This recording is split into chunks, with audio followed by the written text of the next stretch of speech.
Salve. Satisfação tê-lo aqui mais uma vez. É minha. E para falar dos temas inevitáveis da segunda-feira. Demissão do técnico do Flamengo? Esse também. Não, esse também será falado, e já falamos aqui com a Paloma, e daqui a pouco, certamente, no Jornal da Band, porque esse assunto é muito grave.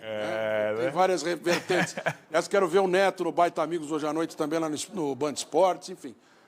Mas aqui nós vamos falar de eleição americana, barra eleição brasileira, barra IAI. Barra IAI é bom. barraiai.com.br. O que tem a ver? Então, eu acho que é muito importante a gente ver, primeiro entender o seguinte, o que os americanos fizeram. Os americanos fizeram a mesma coisa que fizeram em 2016. Eles deram uma votação para o Biden que pode ser igual à votação que o Trump teve em 2016, em número de delegados. O 306. 306, se chegar. Isso. 306. Não fechamos todos. Não fechamos todos, vai ser mais ou menos o tamanho do Trump.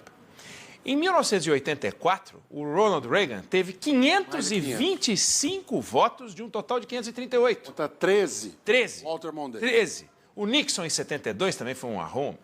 Bom, então agora ele deu 300 e pouco. É uma vitória, do ponto de vista do colégio eleitoral, igual a do Trump. Mas o significado político você não vê, não está acostumado a ver na eleição americana, gente pulando em fonte em Berlim, em Paris, em Londres. Ou seja, a vitória política é muito grande, tão maior do que a vitória numérica, que dá a impressão para a gente que aconteceu algo muito extraordinário. E politicamente sim. Mas, do ponto de vista eleitoral, não tem esse tamanho todo. 70 milhões de pessoas, um pouco mais, disseram: eu vou ficar com o Trump. Eu fico com o Trump. E 74 disseram: não, vamos trocar. Então é 4 a diferença. 4 a diferença. Um país dividido, um país quase empatado. 4 em 320 milhões de habitantes. E aí, a pergunta óbvia é o seguinte: bom, pessoas com o perfil do Donald Trump no mundo, cadê? Jair Bolsonaro. Aliado político do Trump, Bolsonaro. Pessoas que falam, pensam, se comportam, são confrontacionais, são agressivos, Bolsonaro. Aí todo mundo olha para o Bolsonaro e diz: bom, alguma coisa vai acontecer com o Bolsonaro. Ele tem uma eleição daqui a 2 anos, qual vai ser o efeito desta derrota do Trump para uma eventual vitória ou derrota, o efeito sobre a eleição do Jair Bolsonaro. O Trump é o único líder importante do mundo que enfrentou a eleição na Covid. Se você pegar os outros e tentar identificar as datas, é daqui 2 anos, daqui 3, daqui 1 ano. Ninguém está pegando no coração da Covid, caiu no colo dele. E o Bolsonaro é daqui 2 anos. Daqui 2 anos tem vacina. Daqui 2 anos tem uma mudança na economia que não é desprezível. Não será a realidade econômica de hoje, será outra realidade. Tende a ser uma realidade melhor. A gente tem noticiado aqui várias novidades, avanços, retomada da economia. Não por virtude do governo, a sociedade está trabalhando, a gente precisa tocar a vida. Então, qual vai ser o cenário de 2022? Não dá para saber, são 2 anos. 2 anos, Edu. O Fernando Henrique foi candidato em 1994. Em 1992, 2 anos antes... Não era nem ministro, né? Era já? Não. Acho que era da O Collor estava sendo empichado. Era isso. O Itamar Franco nomearia um primeiro-ministro da Fazenda, nomearia um segundo-ministro da Fazenda, nomearia um terceiro... Não, ele nomeou o Gustavo Krause, depois ele nomeou Paulo Haddad, depois ele nomeou Eliseu Rezende... Depois Fernando Henrique. E depois Fernando Henrique. Foi o 4º ministro. Exato. Foi o 4º ministro dele, não era a primeira opção. Então não é que ele queria o Fernando Henrique. O Fernando Henrique não tinha conseguido se eleger prefeito da cidade de São Paulo. De repente ele virou o ministro do Real, que deu certo. Podia ter sido igual ao Plano Cruzado, que deu errado. Com as pessoas, as mesmas pessoas, muitas as mesmas. Aí deu certo. Aí ele se elege. 2 anos. É uma eternidade. Se dissesse alguém para o Fernando Henrique, em 1992, que ele se tornaria presidente, ele mandaria internar, com razão.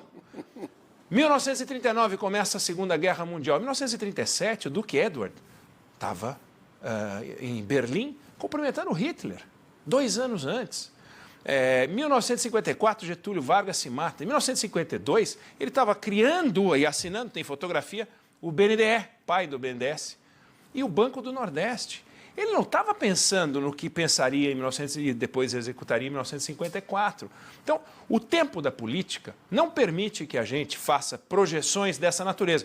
Qual vai ser o efeito da eleição municipal agora sobre 2022? Eu lá sei.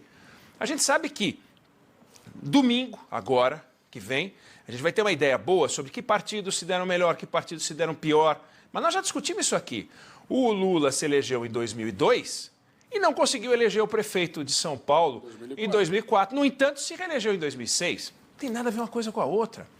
Mas uma coisa importante, se houvesse essa conexão entre a eleição americana e a eleição brasileira, o George W. Bush, que se elegeu em 2002, produziria em 2000, no ano 2000, George W. Bush se elege presidente. Primeira vez, Produziria a primeira vez, em 2002, um efeito sobre a eleição brasileira. Será que não seria lógico que ganhasse José Serra? Ganhou Lula. Bom, aí ele depois foi se tornar um amigo pessoal deles lá, comeram churrasco. Pronto. Aí, em 2004, se reelege o George Bush, filho. Por que então o Lula não perdeu para o Geraldo Alckmin? Não tem essa conexão. O eleitor que mora no Brasil, ele não está de olho no eleitor da Pensilvânia. Fala, não, para onde vai o eleitor da Pensilvânia, né? Para onde vai o pessoal do Arizona? Não é assim. Agora, há uma inevitável conexão entre o que aconteceu lá e o que vai inexoravelmente acontecer sobre o governo Bolsonaro, sobre as relações bilaterais do Brasil com os Estados Unidos e as relações do Brasil com o mundo. Aí não tenha dúvida. Aí dá para cravar. Vai ter saculejo. Agora, se isso vai produzir, daqui 2 anos, a derrota do Bolsonaro ou não, ele pode fazer os manejos. O Bolsonaro se elegeu de costas para o Congresso Nacional e abraçou o Centrão. Portanto, aprender, ele aprende. E 2018, que é exatamente há 2 anos, ele estava levando uma facada que quase o matou. Ao mesmo tempo, ajudou a impulsionar. E, ao mesmo tempo, colocou na boca da eleição. É até desagradável falar isso, né? Porque parece que isso, uma coisa foi positiva. Positiva não foi. Houve uma exposição do nome dele. Exato. Que não haveria. Ele até hoje está sofrendo as consequências. É uma coisa sofrida. Não desejo isso para ninguém. E ele não deseja isso para ninguém também, porque é uma coisa muito sofrida. Mas o fato é que coisas que acontecem na vida, como aconteceu no Trump. Há 2 anos alguém falaria em Covid-19. 3,5 de desemprego. 3,5 de desemprego, aí aparece uma Covid-19 e o Trump fala, mas aí não, né? Aí não. Então, a facada foi aí sim, um fato negativo, terrível, que produziu um efeito, acabou levando ele à presidência. Agora, a Covid-19 tirou a presidência do Trump. E quando você fala que a chance é de conviver e aprender, né? Verificar o que aconteceu e modificar o que é possível. O tratar da pandemia pode ser uma dessas formas de mudança, porque política externa parece inevitável, porque o polo de lá puxa, né? O polo do outro lado se posiciona de uma outra maneira, então eu tenho que me adaptar do lado de cá. Mas a pandemia, as pesquisas estão mostrando aí que mais de 60% das pessoas definiram o seu voto nos Estados Unidos por causa da maneira que Trump cuidou, ou deixou de cuidar, na opinião delas, da pandemia. E literalmente deixou de cuidar, né? Será que ali não pode estar um ponto para ser observado e também para mudar a postura do governo brasileiro? Olha, as pesquisas feitas em algumas capitais, não em todas as capitais do Brasil, mas em algumas capitais, pesquisas qualitativas e algumas pesquisas quantitativas, não registradas no Tribunal Superior Eleitoral, mas que discutem o papel do presidente na Covid, mostram um questionamento do presidente brasileiro no manejo, né, na condução dessa conversa. Uhum.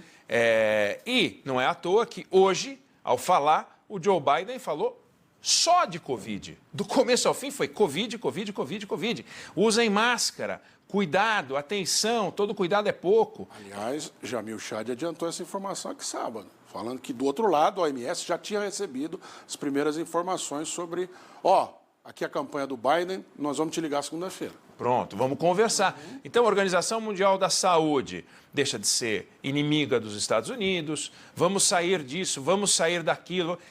Não funcionou. É assim, coisas que pareciam funcionar e que não funcionaram. Isso acontece na Copa do Mundo, acontece nas Olimpíadas, acontece na política. Ele parecia ter o toque de Midas. com 3,5 e esse discurso todo, talvez a forma como ele cuidou da Covid não fosse suficiente para tirar a presidência dele. Vamos combinar? 74 a 70, a Covid pesou 4. E o resto, e o pacote. E a minha vida era boa e não ficou tão boa, e foi debaixo do governo dele que deixou de ser tão boa. Esse jeitão dele, pô, ele dividiu famílias. O muro do México passou a ter um peso que talvez não tivesse com o desemprego a 3,5, 4, né? Ele pagou um preço alto. Agora, a gente não pode esquecer, foi o que eu falei na comparação com a vitória do Biden numericamente, que o Trump teve essa votação em número de delegados há 4 anos. 4 anos depois... Foi o segundo candidato a presidente mais votado da história. E em números absolutos, em número de votos diretos. Em colégio eleitoral, um pouco acima do necessário, tem outros casos. Muita chance de ser exatamente o mesmo. Muita chance de ser o mesmo. Então, pô, por que o que aconteceu com ele 4 anos depois não pode acontecer com o Biden daqui a 4 anos? A vitória do Biden é uma vitória do momento, é a vitória política, assim... Não há hoje espaço internacional para esse discurso do ódio, é preciso ter respeito às minorias, é preciso respeitar a doença. Você não pode brincar com essas coisas. A forma como ele lidou com as disputas raciais, a maneira como ele lidou com a questão policial e os negros, ele fez algo que não a sociedade americana, mas que o mundo falou, pô, esse negócio não está certo, não é bom. O líder para esse tempo a gente acha que tem que ser outro. Por isso que você viu festa na Europa, você viu festa em toda parte, que não traduz os números. Os números não estão traduzidos nessa reação, né? Não é um massacre de votação. Vai aquilo que o Cláudio Zaidan disse sempre, a eleição americana é tão importante que todos nós, no mundo inteiro, deveríamos poder votar. Daí, talvez Essa é uma boa, dada a relevância disso. Exatamente. Né?